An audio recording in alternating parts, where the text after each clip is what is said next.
سوال اکثر یہ ہوتا ہے کہ سر ڈپریشن کا علاج کیسے ممکن ہے، کیونکہ ہمارے ملک کے اندر ڈپریشن ایک بہت بڑا ایشو ہے، اور صرف ہمارے ملک میں نہیں بلکہ دنیا بھر میں ڈپریشن انگزائٹی جو ہے وہ ایک بہت بڑا ایشو ہے، اور وہ ہیلتھ کے بہت سارے پرابلمز کو کریٹ کرتا ہے۔ اب مسئلہ یہ ہے کہ ہم اس چیز سے کیسے اوور کم کریں کہ جناب ہمیں یہ ڈپریشن یا انگزائٹی وغیرہ نہ ہو۔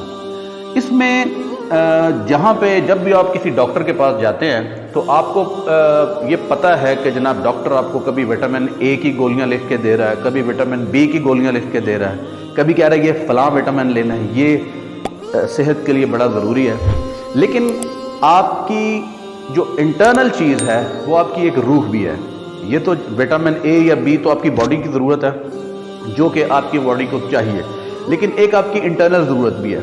وہ انٹرنل ضرورت کہاں سے پوری ہوگی؟ جو آپ کی روح کی غذا ہے۔ یہ ڈپریشن یا انگزائٹی اس وقت تک صحیح نہیں ہوگی جب تک آپ کی روح مطمئن نہیں ہوگی، اور روح کو مطمئن کرنے کے لیے وٹامن سود یہ ایک بہت بڑی امپورٹنٹ یہ چیز ہے جس کو ہم اکثر اگنور کر دیتے ہیں۔ روح کی غذا وٹامن سود ہے، اور یہ باقاعدگی سے جو لوگ لیتے رہتے ہیں وہ ڈپریشن اور انگزائٹی سے دور رہتے ہیں۔ اور اس وٹامن میں کیا کیا چیزیں شامل ہیں؟ اس میں 5 چیزیں شامل ہیں۔ نمبر 1، اس میں سب سے پہلے صلاۃ شامل ہے جس کو ہم نماز کہتے ہیں۔ دوسرے نمبر پہ ہمارے پاس اس میں صوم یعنی کہ روزہ۔ تیسرے نمبر پہ ہمارے پاس صبر۔ چوتھے نمبر پہ صلہ رحمی، اور 5ویں نمبر پہ ہمارے پاس اس میں صدقہ شامل ہے۔ یہ 5 چیزیں ہیں جو روح کی غذا ہیں۔ یہ ہماری روح کو توانائی دیں گی، یہ ہماری روح کو طاقت دیں گی، اور جب ہم ان کو ریگولرلی لیتے رہیں گے تو انشاءاللہ ہمیں ڈپریشن یا انگزائٹی سے ہم خود بخود نجات پا لیں گے۔ اب اس کے اندر کیا ہے؟ اس کے اندر آپ دیکھیں کہ یہ 2 چیزیں جو پہلی 2 ہیں، صلاۃ اور صوم، یہ چیزیں حقوق اللہ سے ریلیٹڈ ہیں، یہ اللہ کے حقوق ہیں۔ اگر ہم اللہ کے حقوق کو پورا نہیں کریں گے تو ہماری روح کو کیسے چین ملے گا؟ ہم دنیاوی جھنجھٹوں میں پڑھ کے اللہ کو تو بھول جاتے ہیں، لیکن ہم یہ نہیں سوچتے کہ ہماری روح کی بھی ایک غذا ہے۔ ہمارے اکثر یہ کہا جاتا ہے کہ جی موسیقی روح کی غذا ہے۔ موسیقی تو بالکل روح کی غذا نہیں ہے، ورنہ یہ بڑے بڑے سنگرز، بڑے بڑے فنکار جو ہیں یہ خودکشیاں کر کے نہ مرتے۔ اس کا مطلب ہے وہ روح کی غذا نہیں ہے، وہ جسٹ ایک بات ہے لوگوں کو ایک برائی کی طرف دھکیلنے کی، اور اصل میں روح کی غذا تو ہے وہ اللہ کی یاد ہے۔ الا بذکر اللہ تطمئن القلوب، لوگوں دلوں کو اطمینان اللہ کی یاد سے ہے۔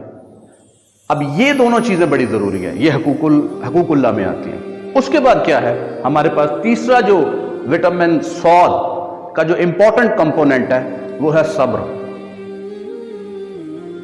یہ درمیان میں ہے، اور باقی جو 2 ہیں یہ حقوق العباد سے ریلیٹڈ ہے۔ اس میں صلہ رحمی اور صدقہ۔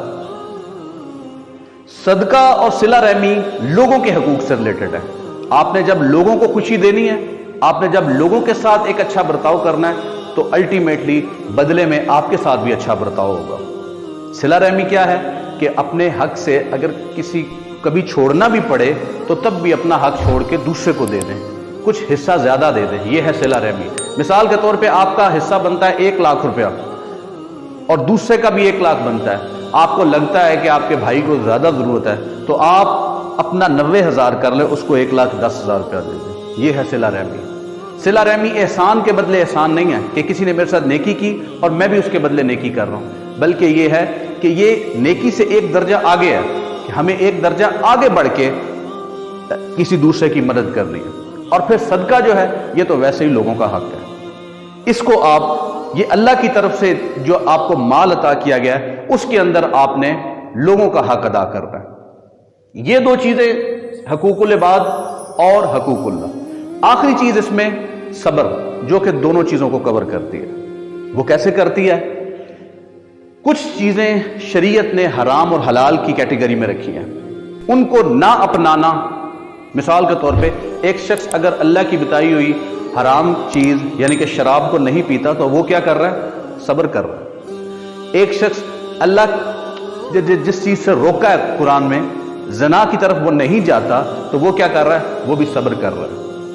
اسی طرح ایک شخص نماز کی پابندی کرتا ہے، صبح اٹھتا ہے، تہجد کے وقت بھی اٹھتا ہے اور 5 وقت وضو کرتا ہے، اور اس کے بعد وہ اپنی روٹین بناتا ہے، ڈیفینیٹلی 5 وقت نماز کے لیے وقت نکالنا یہ ایک مشکل چیز ہے، لیکن جو اس پہ صبر کے ساتھ قائم رہتا ہے اس کو پھر اللہ تعالیٰ کے ہاں جو انعامات ملیں گے وہ دنیا اس کا تصور بھی نہیں کر سکتی۔ اسی طرح جب ہم صوم کی بات کرتے ہیں، آپ فجر کے وقت سے لے کے شام مغرب تک شدید گرمی میں بھی پیاسے رہتے ہیں، تو کیا آپ کر رہے ہیں؟